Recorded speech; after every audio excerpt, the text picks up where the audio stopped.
Alhamdulillahilladzi anzala 'ala al-kitaba wa lam yaj'al lahu 'iwaja. Asyhadu an la ilaha illallah al-Malikul a'la wa asyhadu anna Muhammadan abduhu wa rasuluhu la nabiyya rasulullah ba'dahu abadan. Allahumma shalli wa sallim wa barik ala sayyidina Muhammadin wa ala alihi wa ashabihi amma ba'd. Ayuhan nas, Allah haqqa tuqatih wa la tamutunna illa wa antum Bismillahirrahmanirrahim. Ya ayyuhalladzina amanu kutiba 'alaikumusyamu kama kutiba 'alal ladzina min qablikum la'allakum tattaqun. Shadaqallahu al-'azim. Hadirin rahimakumullah. Al-Quran mencatat, bahkan para mu'arrikhun, para sejarawan pun mencatat bahwa Al-Quran diturunkan oleh Allah Subhanahu wa Ta'ala di bulan Ramadan pada tanggal 17 sesuai dengan firman-Nya. Bismillahirrahmanirrahim. Syahrul Ramadan alladzi unzila fil Qur'an hudan lin-nasi wa bayyinatin minal huda wal furqan. Syahrul Ramadan, di bulan Ramadan alladzi unzila fil Qur'an, di mana diturunkannya Al-Qur'an.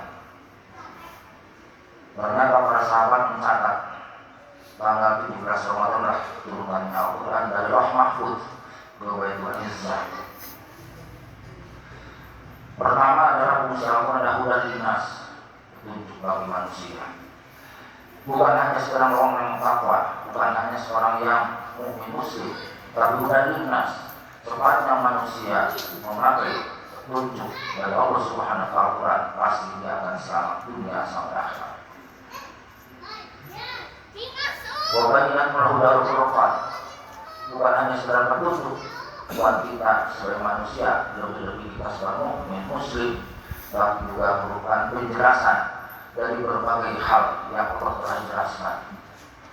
Al-Quran sifatnya syamil, komprehensif, menyeluruh, mulai bagaimana kita secara pribadi kita, keluarga kita, tetangga kita, masyarakat, sampai negara kita pun itu di dalam Al-Quran diatur semuanya. Maka disebut hal itu adalah syamil, komprehensif. Bohong sekali kalau seandainya ada salah seorang, apalagi setingkat menteri, misalkan menyatakan bahwa zakat itu tidak populer. Zakat tidak populer, justru populer sekali. Sampai setiap tahun, setiap bulan kadang-kadang muballigh khatib menjelaskan bagaimana wajibnya sholat, bagaimana wajibnya zakat, tapi musyawarah zakat, tegakkanlah sholat dan bayarkan zakat, sangat populer sekali dalam umat Islam.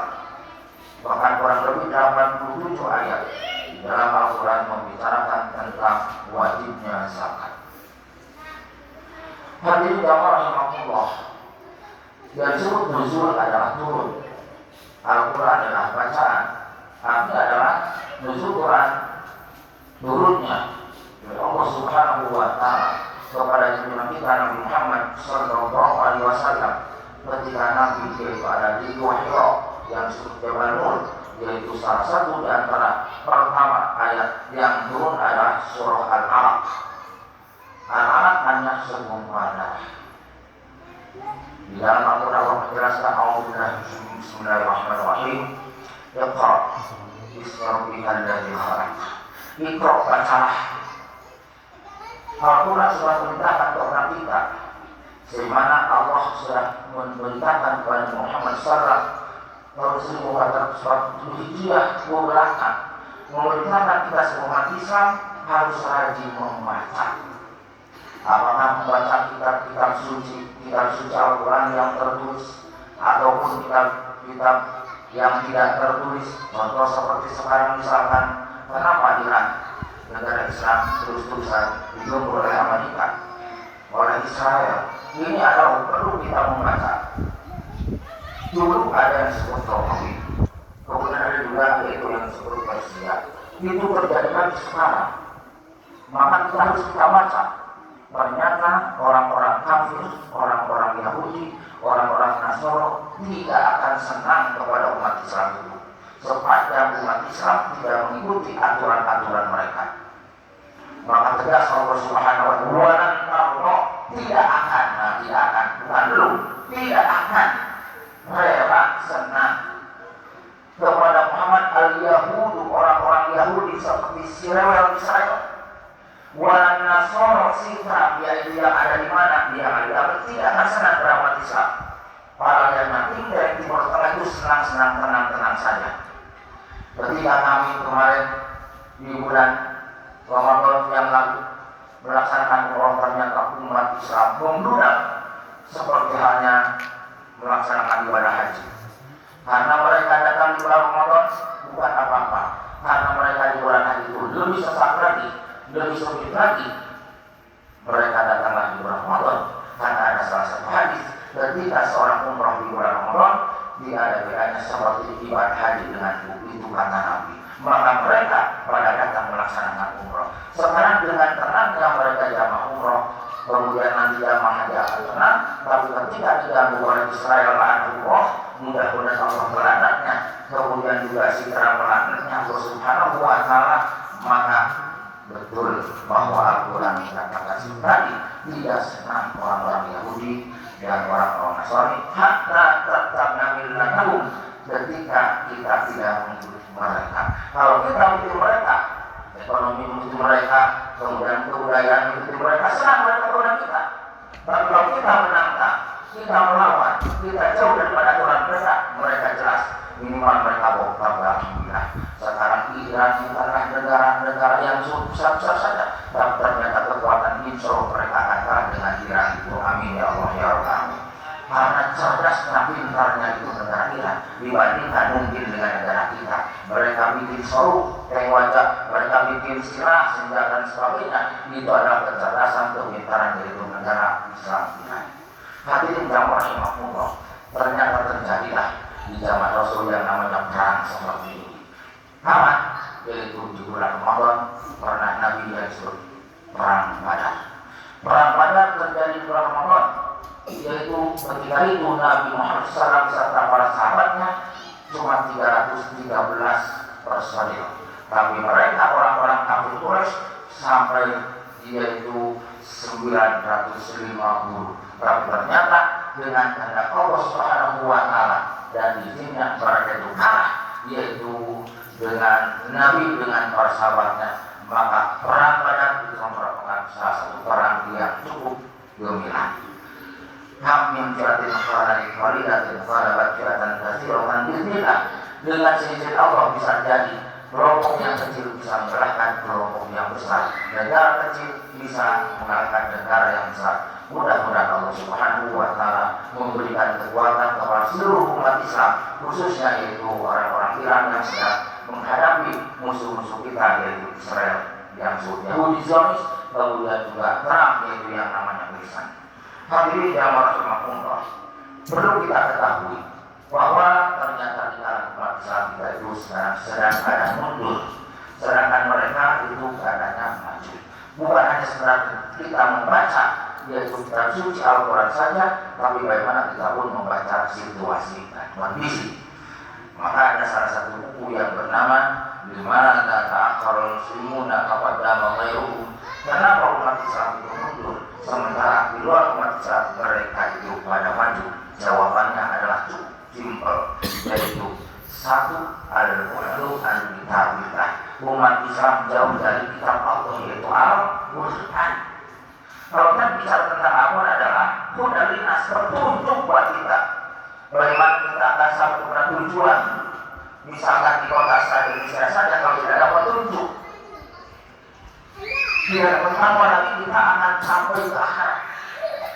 Kalau tidak ada petunjuk bagaimana? Maka Al-Quran sebagai petunjuknya. Karena dalam umat Islam jauh daripada Al-Quran, maka dia itu mundurlah umat Islam. Kedua, Rasulullah SAW, karena umat Islam jauh dari sunnah Rasul, jauh dari hadis-hadis Rasul.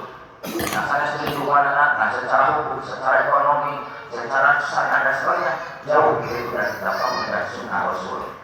Makanya dalam Al-Quran itu dijelaskan mau.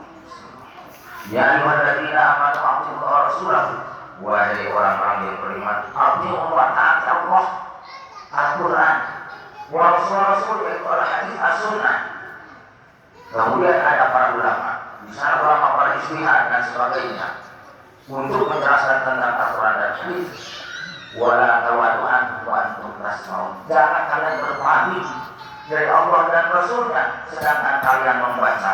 Alhamdulillah kita misalkan sekarang tadarus membaca Al-Quran, tapi masih tetap kita berpaling dari Allah dan Rasulnya. Ingat, inna adabi lasyadid. Insya Allah itu berat seandainya kita itu tawadau anhu wa antum tasma'un. Ketika kita berpaling dari Al-Quran dan Rasulnya yaitu hadis, sedangkan kita alhamdulillah membaca. Ada beberapa hal yang menjadi ekses daripada kita mundur, mereka maju. Satu, atas syirik. Bagaimana umat Islam untuk menjadikan ragu terhadap Al-Quran, terhadap ajaran-ajaran Islam. Al-Quran itu adalah hal yang suka satu awalin, yaitu dongeng belaka kata mereka orang-orang Quraisy. Bukan. Al-Quran adalah kitab suci yang diturunkan Allah Subhanahu wa Ta'ala kepada junjungan kita Nabi Muhammad SAW. Maka tidak sedikit umat Islam ragu terhadap Islam, ragu terhadap Al-Quran. Kedua, di antaranya adalah at-tasydid. Artinya adalah bagaimana penyimpangan-penyimpangan. Al-Quran menjelaskan, saya katakan tadi, Al-Quran membicarakan tentang sholat dan zakat, baru tidak di depan soalnya lalu ternyata, sekarang ini ada salah seorang masjid menyebutkan bahwa tidak populer katanya zakat itu. Pada saat itu saya katakan di dalam Al-Quran, dalam hadis, bahkan setiap tahun kita membayar zakat, kita zakat dan sebagainya. Bukan tidak populer, dia kata-kata yang tidak populer. Awas hati-hati kita membaca HP, membaca Google dan membaca segalanya. Kalau kita tidak ada dasar, pasti kita akan ragu nanti. Maka penting kita belajar, bacalah. Atas syirik, bikin ragu umat Islam. Ketika itu atas syirik, ada bagaimana penyimpangan terhadap Islam. Misalkan orang yang tidak pakai peci hitam, kalau orang sholat pakai peci hitam, artinya tidak sah sholatnya, kan itu Pak.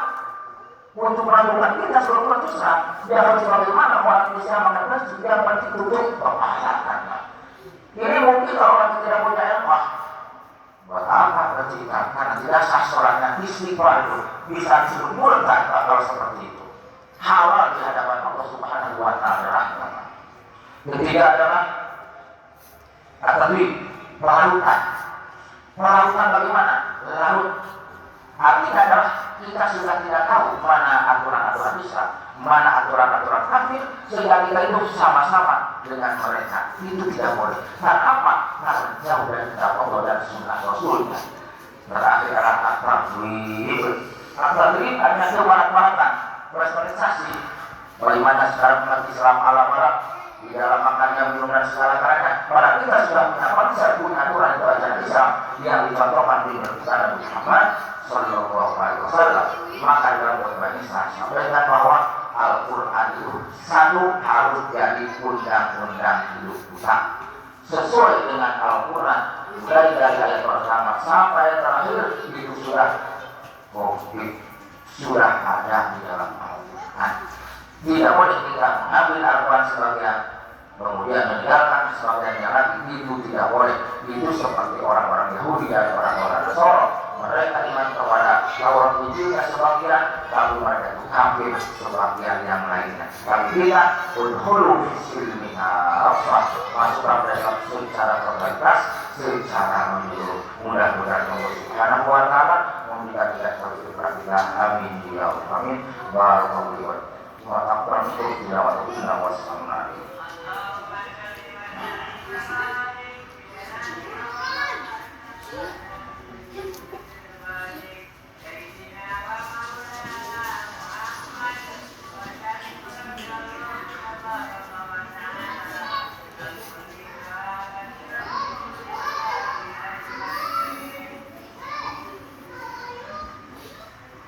Alhamdulillahirabbil alamin wal 'aqibatu lil muttaqin wa la 'udwana illa 'alal zalimin. Allahumma shalli ala sayyidina Muhammad wa ala alihi wa ala alihi wa sahbihi amma ba'd. La hawla wa la quwwata wa la tamutunna illa wa antum muslimun.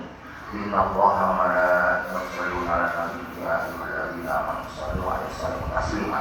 Allahumma shalli wa sallim wa barik 'alaihi ya Allah ya rabbal alamin. Allahumma qul muslimin wal muslimat wal mu'minin wal mu'minat al ahya'i minhum wal amwat. Rabbana innana sami'na munadiyan Rabbana faghfir lana dzunubana wa kaffir 'anna sayyi'atina wa tawaffana ma'al abrar wa tawaffana ma'al abrar wa Rabbana wa atina ma wa'adtana rusula tukhzina yawma qiyamah innaka la tukhliful mi'ad. Rabbana atina fid dunya hasanah wa fil akhirati qina adzabannar. Allahumma innaka afuwwun karim tuhibbul 'afwa fa'fu 'anna ya karim. Allahumma innaka afuwwun karim tuhibbul 'afwa fa'fu 'anna ya karim. Allahumma innaka afuwwun karim tuhibbul 'afwa fa'fu 'anna. Allahumma inna nas'aluka ridhaka wal jannata wa na'udzu bika minan nar. Allahumma inna nas'aluka ridhaka wal jannata wa na'udzu. Allahumma inna nas'aluka Rabbana atina fid dunya hasanah wa fil akhirati hasanah wa qina adzabannar. Subhana rabbika rabbil izzati amma yasifun. Walhamdulillahi rabbil alamin. Inna Allaha wa malaikatahu yusalluna 'alan nabi.